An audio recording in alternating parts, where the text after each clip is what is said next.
I have to say, I've been pretty good at staying socially distant, but the downside to that is when I enter my kitchen, I have a lot less fresh produce or greens to choose from. And that's because I haven't been going to the grocery store. I've been staying away from the public. And maybe that's something that you can relate to also. And for that, I've got to say, this is when having a garden really comes in handy, because fresh from Gandy's Garden, I've picked spinach, Swiss chard, which looks gorgeous, and those pretty yellow flowers you're seeing are actually collard greens.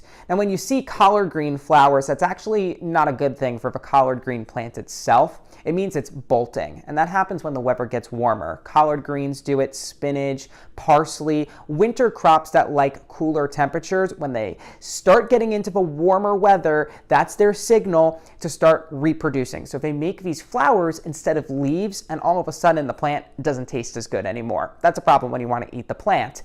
So I'm doing a couple of things today to make the most of the parsley. Firstly, I have the parsley in a food processor because I don't really have time to cut it up.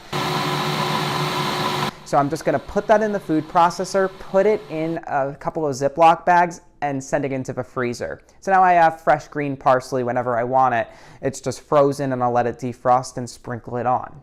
Now, collard greens, they shrivel into nothing when you make it the classic way. So something I've been experimenting with is using them as a wrap. If you may have heard of lettuce wraps before, well, it's the same concept. Just toss it in some boiling water. You just blanch it in some boiling salt water, get it a little bit less chewy, and then you send it into an ice water bath. So that way it's not going to cook any longer. Collard greens have some really thick stems, so I don't recommend making collard green wraps for kids because it is chewy. It's hard to swallow it. Just sort of shave the stem, because even for adults, it's not the most pleasant thing. But it actually ends up, when you finish all that work, making a really delicious wrap. So I'll usually put other seasonal things like cauliflower in it, or really any type of protein. These are just a few ideas. Really, my suggestion is, if you have a fading winter garden right now like we do, just pick whatever you can and freeze it, cook with it and freeze that,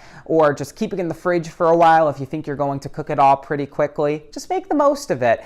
And if you've already seen your plants get past their prime and they're flowering, well, good news is winter crops do have some pretty flowers. So make them into a bouquet, put them around the house, send yourself some positive energy. Soon we'll just be talking about summer plants like eggplants and tomatoes and zucchini, because the weather's warming up and our plants are sprouting. I'm meteorologist Alex Calamia.